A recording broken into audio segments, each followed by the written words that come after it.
MA final year history के students के लिए आज का टॉपिक है प्राचीन भारत में सामंतवाद। इससे पहले इसी टॉपिक के फर्स्ट वीडियो में आप लोग सामंतवाद के उदय के कारणों का अध्ययन कर चुके हैं। इस वीडियो में आपको सामंतों की श्रेणी, उनके प्रभाव, उनके अधिकार आदि के बारे में बताया जाएगा। सामंतवाद की सबसे पहले इसके अंतर्गत हम लेते हैं सामंतवाद की श्रेणियाँ, यानी कि कितने प्रकार के सामंतों के उल्लेख हमें प्राचीन भारत में मिलते हैं। जब आप लोग आधुनिक भारत का इतिहास पढ़ते हैं राजस्थान के संदर्भ में, तब आप सामंतों के बारे में पढ़ते हैं कि उन्हें विभिन्न उपाधियाँ प्राप्त थीं। हर सामंत को उसकी उपाधि के अनुसार, उसके पद के अनुसार विभिन्न अधिकार और कर्तव्य उन्हें प्राप्त होते थे। ठीक है, लेकिन जब हम सामंतों के उदय की प्रक्रिया पढ़ रहे हैं तो उस उदय की प्रक्रिया में भी क्या सामंतों के प्रकार थे, यह जानना जरूरी है। तो यदि सामंत कितने प्रकार के थे, सामंतों की व्यवस्था किस तरह से होती थी, या सामंतों को किस तरह से प्रशासन में अधिकार प्राप्त थे, उनका पद कौन सा होता था, इसकी जानकारी यदि हम देखें तो हमें हर्षचरित में इसका एक अच्छा उल्लेख प्राप्त होता है।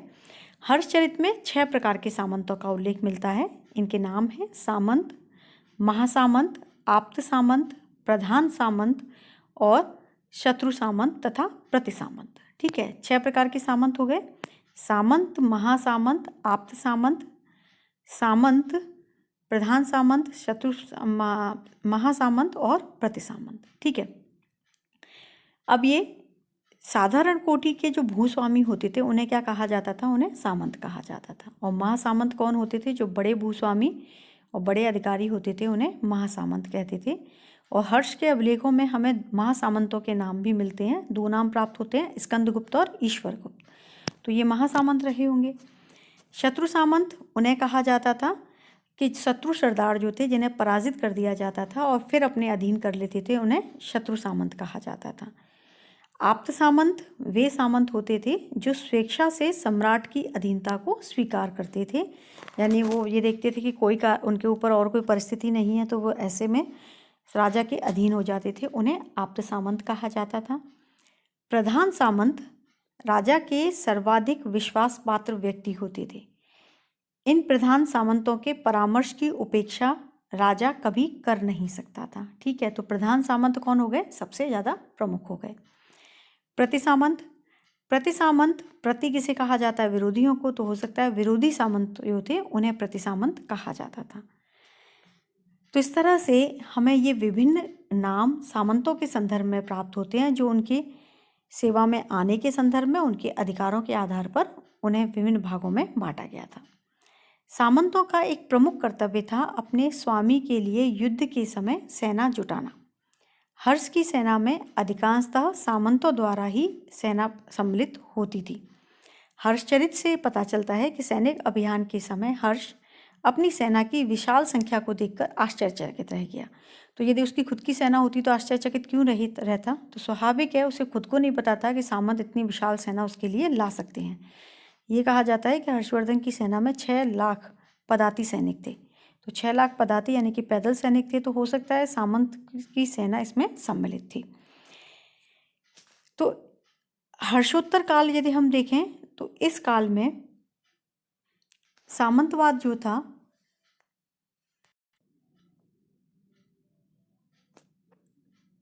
अपने उत्कर्ष पर पहुंच गया था, क्योंकि हर्षोत्तर काल वो हुआ राजपूत काल 800 से 1200 ईस्वी। तो इस काल में हम ये देखते हैं कि सामंत जो थे वो इस टाइम तो प्रशासन का एक प्रमुख अंग हो गए थे। राजपूतों के जो राज्य थे वो छोटी छोटी जागीरों में बटे हुए थे और प्रत्येक जागीर का प्रमुख कौन था? एक सामंत होता था। इन जागीरों का उदय सामंतों एवं राज्याधिकारियों को भूमि अनुदान में दिए जाने के फलस्वरूप हुआ। 9वीं सदी से ऐसे अनुदानों की चर्चा हमें अनेक अभिलेखों में भी प्राप्त होती है।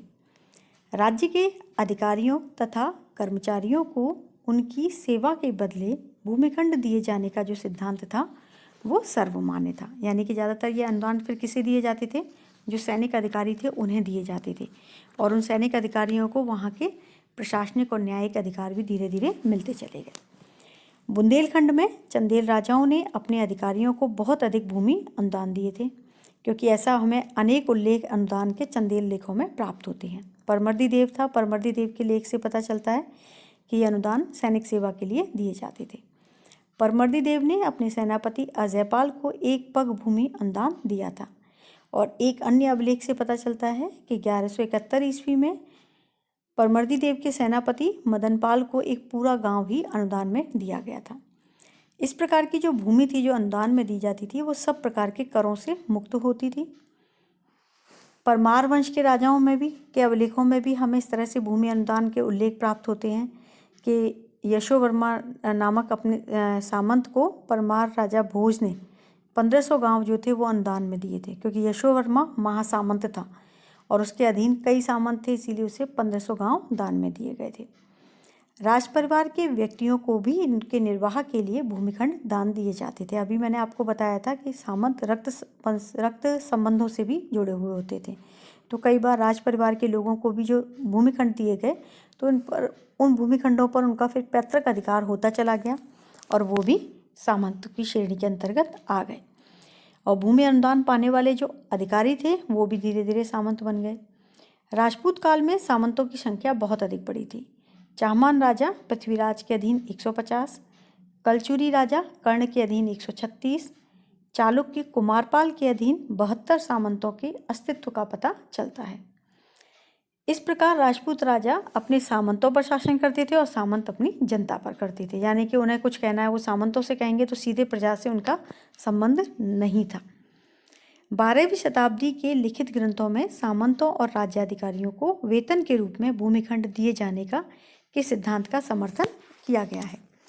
इसके पहले के साहित्य में भी धार्मिक कार्यों के लिए अनुदान स्वरूप भूमि दिए जाने का वर्णन मिलता है, लेकिन पूर्व मध्यकाल में हमें अधिकारियों को भूमि दान दिए जाने का उल्लेख प्राप्त होता है। 12वीं शताब्दी का एक ग्रंथ है जिसका नाम है मानसोल्लास। उसमें राजा को परामर्श दिया गया है कि वह अपने सामंतों, मंत्रियों, भृत्यों यानी कि नौकरों, बांधवों और सैनिक सहायकों आदि को भूमि अनुदान प्रदान करे। मेरुतुंग का प्रबंध चिंतामणि, उसमें भी ये मिलता है कि मालवा और गुजरात में सभी जगह भूमिखंड अनुदान दिए जाने की प्रथा थी। मानसार नामक ग्रंथ में सामंतों की 9 श्रेणियों का उल्लेख हमें प्राप्त होता है और उनके द्वारा उपयोग किए जाने वाले राजस्व का भी वर्गीकरण किया गया है। 12वीं सदी का एक और ग्रंथ है जिसका नाम है अपराजित प्रक्षा। अपराजित प्रक्षा में ग्रामाधिकार के आधार पर सामंतों की श्रेणियां बताई गई हैं और ये श्रेणियां हैं महामंडलेश्वर, मांडलिक, महासामंत, सामंत, लघु सामंत और चतुरांशिका। गांव के आधार पर यानी कि कितने गांव इनके अधीन है वो ग्रामाधिकार। तो महामंडलेश्वर कौन होता था? जिसके अधीन 1 लाख गांव होते थे। मांडलिक जिसके अधीन 50,000 गांव होते थे। महासामंत जिसके अधीन 20,000 गांव होते थे। सामंत जिसके अधीन 10,000 गांव होते थे। लघु सामंत जिसके अधीन 5,000 गांव थे और चतुरांशिका यानी कि जिसके अधीन 1,000 गांव थे। इनके अलावा भी जिसके अधीन 20, 3, 2 या 1 गांव का स्वामित्व भी होता था, ऐसे सामंतों का उल्लेख भी प्राप्त होता है। चतुरांशिका छोटे राजा थे, उनके नीचे राजपुत्रों की गणना की जाती थी जो ग्राम प्रमुख होते थे, यानी कि एक गांव का प्रमुख है तो वो ग्राम प्रमुख हुआ, लेकिन सामंतों के अनुसार ही उसे माना जाता था।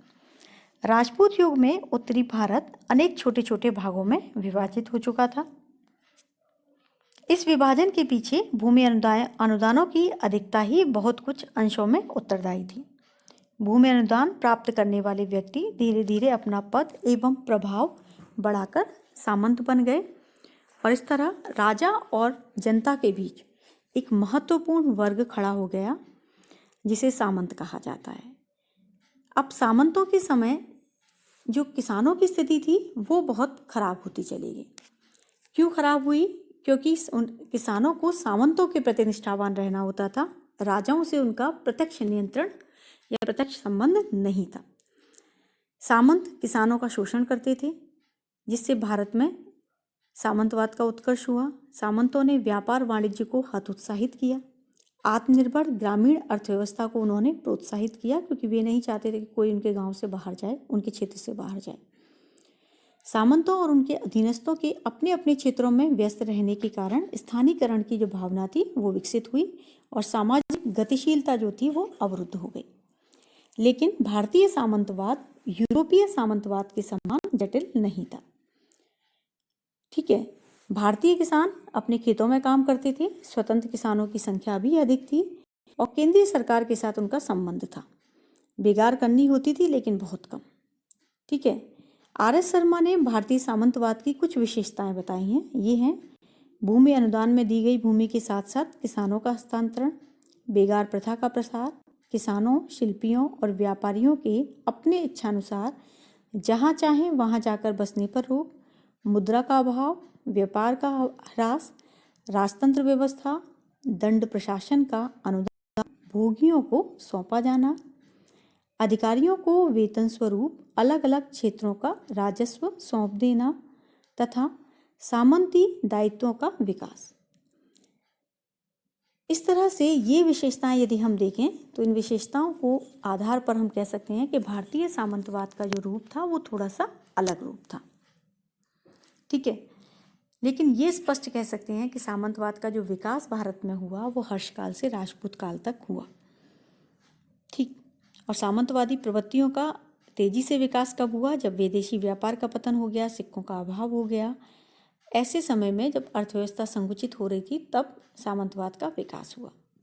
अब बात करते हैं सामंतवाद के प्रभाव की, कि सामंतवाद का क्या प्रभाव भारत पर रहा। यदि भारत के संदर्भ में देखें तो भारत के राजनीतिक, सामाजिक, आर्थिक और धार्मिक जीवन पर इसका बहुत अधिक प्रभाव पड़ा। सामंतों के प्रशासन पर बढ़ते हुए प्रभाव के कारण केंद्रीय सत्ता निर्बल हो गई।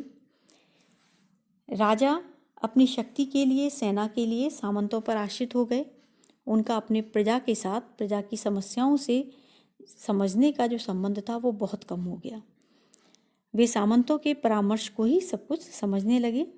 राजपूत काल में यहाँ तक उल्लेख मिलता है कि सामंतों के बढ़ते हुए प्रभाव के कारण सम्राट अपने मंत्रियों की सलाह की उपेक्षा कर देते थे। इस तरह राज्य की जो वास्तविक शक्ति थी वो मंत्रियों की जगह किसके हाथ में आ गई? सामंतों के हाथ में आ गई। राज्य की सुरक्षा की जिम्मेदारी भी उन्हीं के पास आ गई। जैसे जैसे सामंतों की संख्या बढ़ी, आम जनता जो थी वो उसकी ज़िंदगी कठिन होती चली गई, क्योंकि राजाओं इन सामंतों के द्वारा नाना प्रकार के शोषण उनके ऊपर किए गए थे। केंद्रीय सत्ता की दुर्बलता का लाभ उठाकर सामंत स्वतंत्र होने का अवसर ढूंढते थे। असंतुष्ट सामंत सम्राट और उसके राज्य के विरुद्ध षड्यंत्र करते रहते थे। कभी कभी सामंत अपने स्वार्थ एवं महत्वाकांक्षा की पूर्ति के लिए एक राजा का साथ छोड़कर दूसरे राजा के साथ मिल जाया करते थे। जैसे चंदेल वंश के पतन काल में दूबूकुंड के कछवाओं ने उनका साथ छोड़ दिया और भोज परमार की प्रभुसत्ता को उन्होंने स्वीकार कर लिया। इसी तरह कलचुरी राजा विजय सिंह के सामंत ने, मलय सिंह ने उसका कलचुरी राजा विजय सिंह का साथ छोड़ा और चंदेल नरेश त्रिलोक्य वर्मा का साथ पकड़ लिया।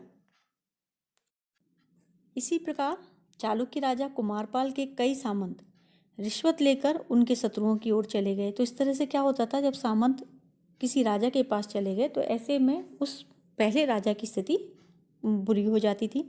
कई बार हम ये भी देखते हैं कि युद्ध के समय में भी ऐसा होता था कि युद्ध के समय राजा तो अपनी सेना लेकर गया है सामंतों के साथ, सामंत विरोधी पक्ष से मिल गए तो ऐसे में राजा की स्थिति जो थी वो कमज़ोर हो जाती थी। जीती हुई बाजी भी कई बार वे हार जाते थे। सामंतवाद ने तत्कालीन सामाजिक और आर्थिक स्थिति को भी प्रभावित किया। सैनिक शक्ति, समृद्धि और राजनीतिक प्रतिष्ठा के कारण विभिन्न वर्णों के लोगों ने समाज में महत्वपूर्ण स्थान प्राप्त कर लिया और वे क्षत्रियत्व का दावा करने लगे। कृत्यकल्पतरु नामक ग्रंथ में विभिन्न वर्णों के सामंतों का उल्लेख मिलता है और राजपूतों के 36 प्रमुख कुल में से कई निम्न उत्पत्ति की थे। इस तरह से जो वर्ण व्यवस्था थी भारत की समाज का प्रमुख अंग, वह प्रभावित होने लगी। समृद्ध वैश्यों ने भी इनका अनुकरण किया और उनका जीवन भी विलासी और आडंबरपूर्ण हो गया। संभ्रांत कुलों में श्रम को घृणा की दृष्टि से देखा जाने लगा। लोग बड़ी संख्या में सेवक, दास दासियों को रखना अपनी सामाजिक प्रतिष्ठा के लिए अच्छा मानने लगे।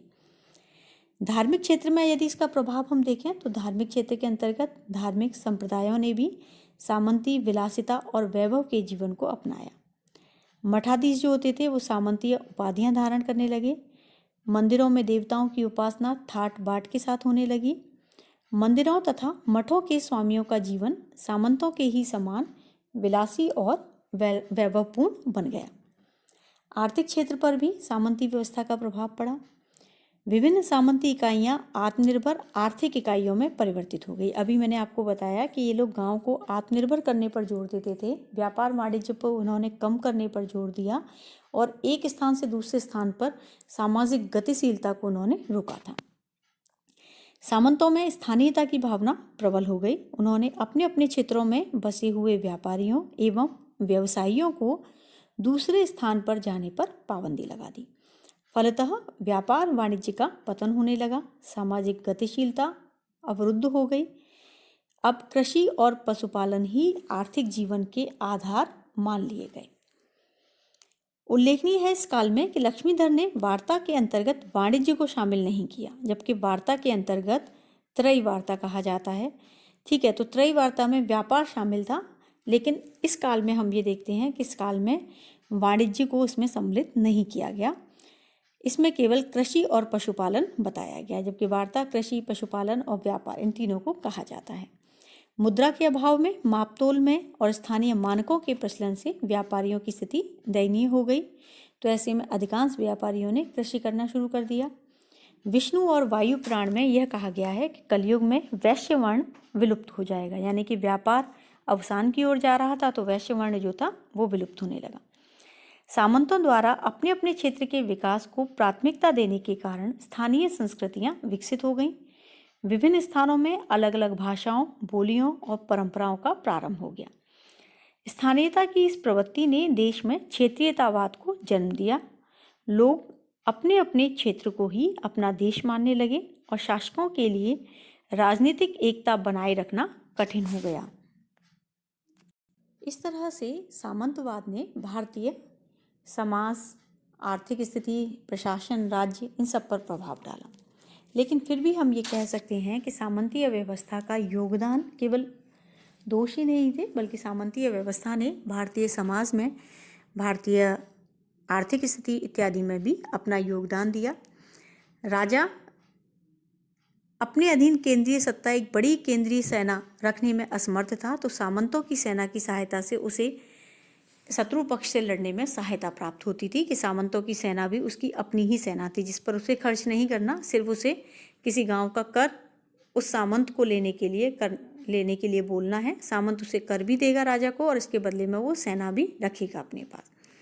सामंतों ने जब अपने ही क्षेत्र में न्याय प्रशासनिक कार्यों को करना शुरू कर दिया, तो ऐसे में राजा के लिए आसान हो गया कि वह उन क्षेत्रों को के प्रशासन और न्यायिक कार्यभार से राजा मुक्त हो गया। उस क्षेत्र के प्रशासन के लिए सिर्फ उसे सामंत को बोलना होता था। स्थानीयकरण की प्रवृत्ति को बढ़ावा दिया। काफ़ी हद तक यह गलत है, लेकिन फिर भी यदि हम देखें तो इससे एक स्थान विशेष में विभिन्न उद्योग इत्यादि भी विकसित हुए, उस क्षेत्र की संस्कृति का विकास हुआ, और इसी कारण शायद भारत विभिन्नताओं का देश भी कहलाने में समर्थ हुआ। इस तरह से प्राचीन भारत में सामंतवादी व्यवस्था का विकास हुआ, जिसने भारत के प्रत्येक क्षेत्र को प्रभावित किया और एक लंबे समय तक भारत के इतिहास का यह एक प्रमुख अंग भी बनी रही। धन्यवाद।